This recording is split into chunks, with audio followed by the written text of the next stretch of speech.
welcome to the Cultivating Calmness Podcast. My name is 𝗘𝗽𝗵𝗃, and today I want to talk about Father's Day. It is just a few days away, and I want to first off wish anybody listening, if you're a father, happy Father's Day. If you're not a father and you're listening, you can tell somebody, just a reminder to tell somebody that you love, whether it's your father, a father that you know, somebody you care about. Don't forget to wish them a happy Father's Day this year. And it's just a few days away, so you still have time to get them that card or make them something special. And I want to talk about grieving on Father's Day and just some of the struggles that fathers can have in our life and system as we know it in our culture today. So in talking about fathers, I guess we can start with some of those struggles that fathers face, and maybe there are ones that we don't really think about. When we're involved in our own life, we often tend to only think about the things that we struggle with, and don't necessarily consider the ways that our spouses or our own fathers have maybe struggled with many different things in life. And some of that is maybe because of stereotypes and expectations that we place on people. Just like with mothers, there are expectations of mothers and how they should act and behave and what they should and should not do. The same thing happens for fathers. We just don't necessarily always think about it in that way, and we don't necessarily always give them the credit that is due to them. And some of those things may seem obvious to you, but some of these things may not be obvious. So, on Father's Day, when we're talking about the potential of grieving, we don't necessarily, maybe we're not necessarily grieving the loss of a father, but as a father, maybe you have lost a child. And how we grieve those things and how you feel when you have experienced the loss of a child.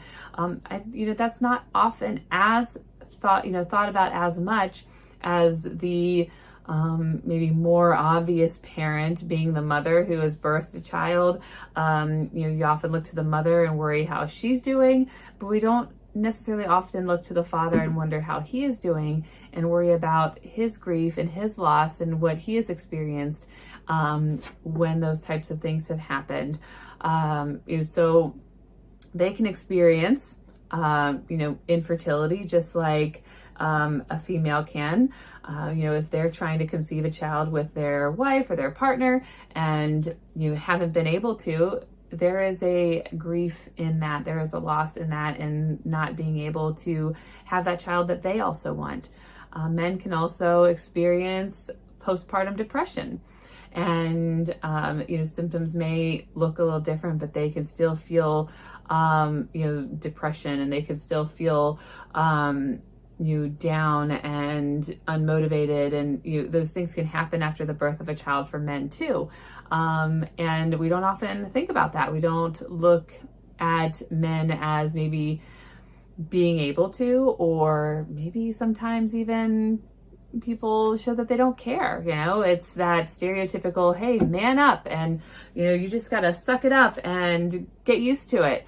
And that's not really fair. It's not really fair to the fathers in our lives, the men in our lives, that we treat them like they can't show emotion, like they can't be vulnerable, and that that we aren't going to accept them, and we're going to look down on them, we're going to shame them for having emotions, and for not being able to handle different stressors. If you've ever heard of 𝗏𝗏 Brown, she's pretty common in therapy world, and many of my clients have heard of her, but I have clients that haven't heard of who she is. She's a shame researcher, and she talks a lot about shame and vulnerability. And there is a TED Talk that she did, I think it was a TED Talk, where she talks about vulnerability and how in her earlier years she only studied women. And she talks about how there was one time where she had a man come up to her after one of her shows, and he asked why. And she, talked about how she only does women, and I guess his response was, well, that's convenient, that she doesn't talk about shame or research shame in men. And he, gave an example of, him not being able to show emotion and him not being able to be vulnerable, and his, wife and daughters shaming him for having emotion and not being strong. And they kind of get the short end of the stick when it comes to that. Sometimes we want men to be strong and not show emotion, but then when they don't show emotion, we give them a hard time, and it seems like it's a lose-lose. And so we could do better by supporting them, and helping them to be here longer and be around, to support us while we support them, and their mental health. So, as a therapist myself, I definitely see a lot more women than I see men. And I think, I could ask many of my colleagues, and many of them would probably say the same thing. In general, we tend to see more women coming to therapy than men. And there's definitely a vulnerability in admitting that you have something going on that you want help with, or something that you want to improve. And some people can look down on that, whether you're a man or a woman, whether you're married or not, old or young, white or black, or heterosexual or homosexual, or any difference on any spectrum. There are going to be judgments from other people, and those aren't fair to you. We want you to be able to seek help when you need it, and to be able to express how you feel and feel supported no matter who you are. And then, today, talking about Father's Day, we want, fathers to be able to seek the help that they need and be able to talk about the things that they are going through, and feel that they are supported in that. Oftentimes fathers or men can struggle with self-worth, and that can come out in many different ways. It could come out in, anger or aggression or addictions, or, staying at work longer and avoiding certain people, places, or things because they feel, worthless, or like they're not doing enough for their family. It can be difficult for men to balance that, or maybe not difficult. It can be for many people, finding that balance, that work-life balance, as you might say. It can be hard for anybody, but sometimes, again, with those kind of stereotypes and stigmas of men, they're just supposed to have it together. So if they don't, or they feel like it is hard, if that belief is already put on them, that expectation, are we, the people around them, understanding of that? Are we willing to accept that, hey, they don't have it all together, they don't have all the answers, just like you and me.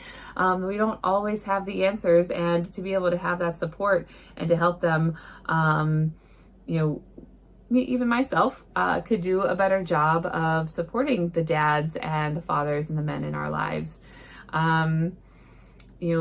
I think there's probably many more topics that we could talk about related to men and mental health, and the struggles that they may go through that just are things that we don't often consider. Those are the ones that really come to mind, that I think that we don't often think about. So there are maybe more obvious difficulties that fathers and men may experience, but these are ones that I felt maybe were kind of under the surface, not really addressed, and wanted to shed some light on that. And so if you're a father, if you're a male, or even just a father figure, and you are struggling with these things, I just want you to know that that's okay, that's normal. But there's help, whether that's your partner, whether that's a friend, a family member, a therapist, somebody to talk to about some of those struggles, to help you figure out what you can do differently, how you can balance those things, get support. I encourage you to do that. So reach out today. And if you are celebrating a father, reach out to your fathers. Let them know that you care about them. Let them know that you notice all of their hard work and everything that they do for your family, if, of course, you feel that way. If you are somebody who doesn't necessarily comment on the things you're proud of for your spouse, or your partner, the fathers in your life, think about doing that, this day, but every day. And if you know that this is an area where maybe you don't do such a great job in recognizing your fathers, make an effort, make a decision, a goal to maybe try to do that a little bit more, and see how that affects your relationship, whether it's your father, your partner, your sibling, or any other fathers in your life. Sometimes people want a little recognition, and they want to know that they are cared about, loved, recognized, and seen. And, offering them that support and showing them that you notice is a good step in the right direction.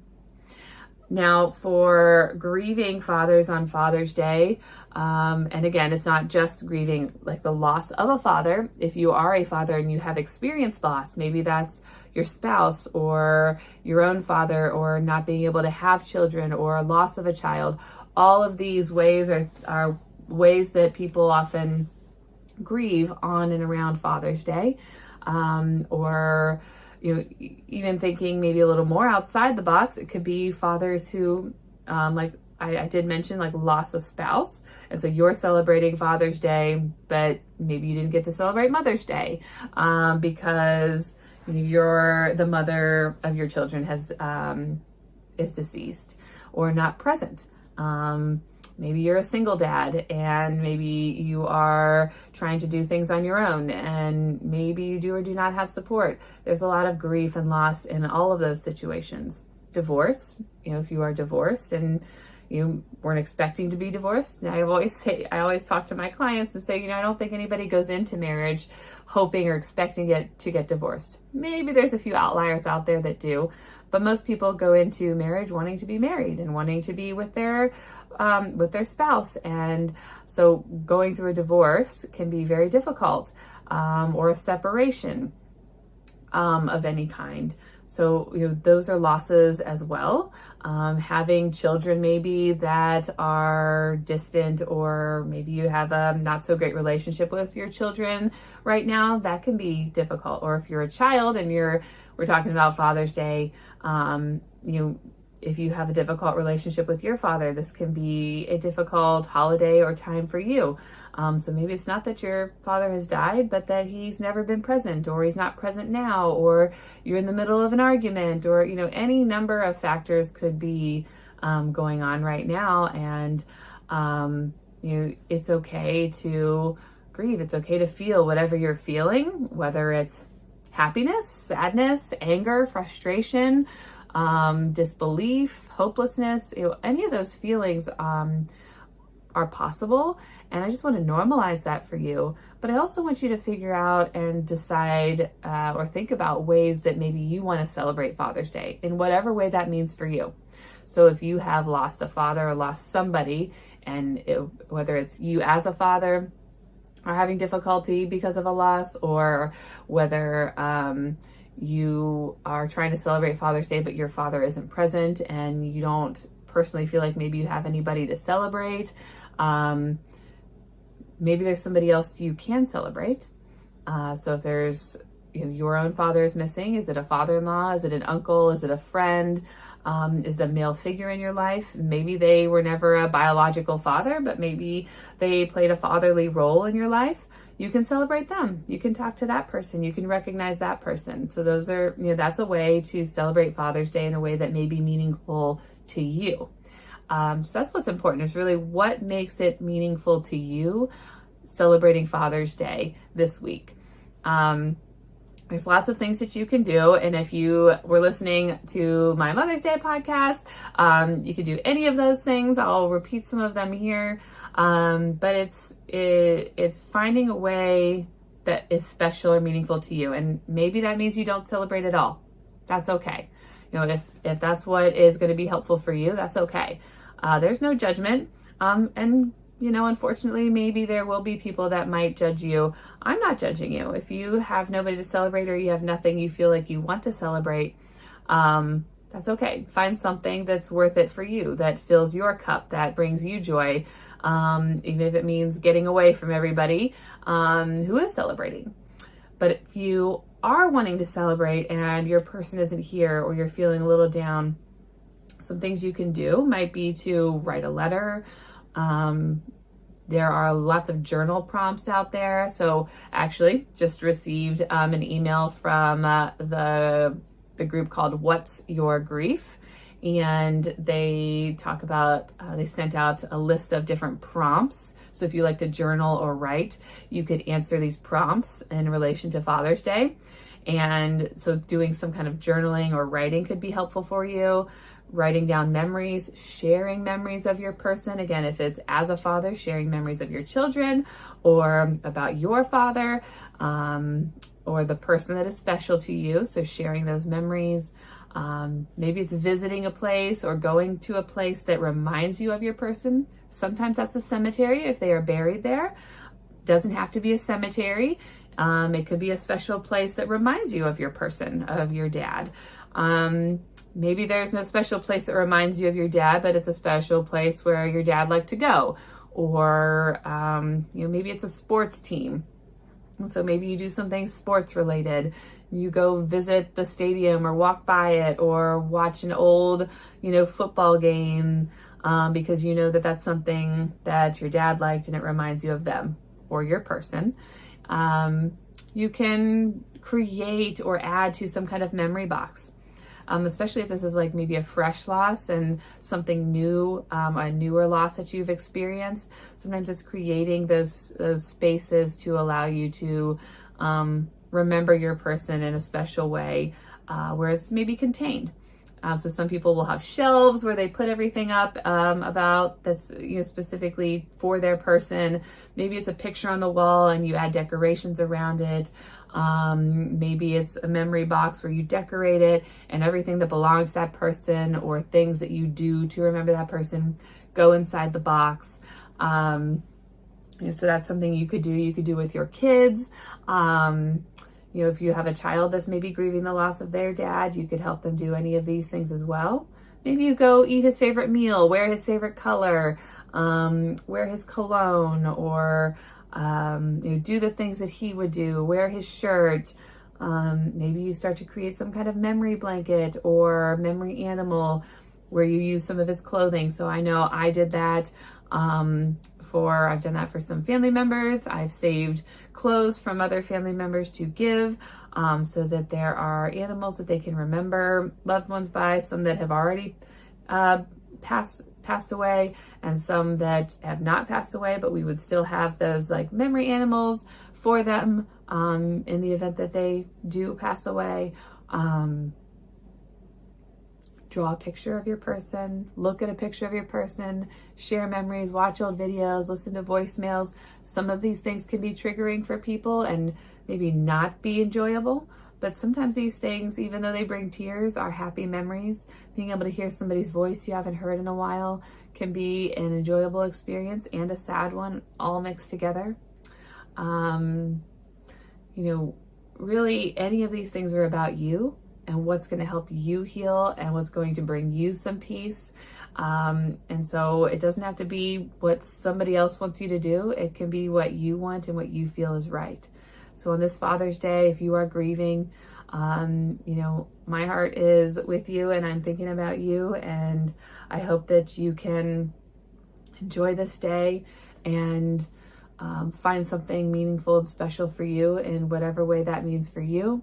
And if your father is still here and you are able to enjoy this day, I hope that you are able to do that and set aside any differences that you may have with your people, and remember the things that makes that person special. And happy Father's Day to everybody listening. Have a wonderful rest of your week and a wonderful holiday weekend. I'll see you again next week for the Cultivating Calmness podcast.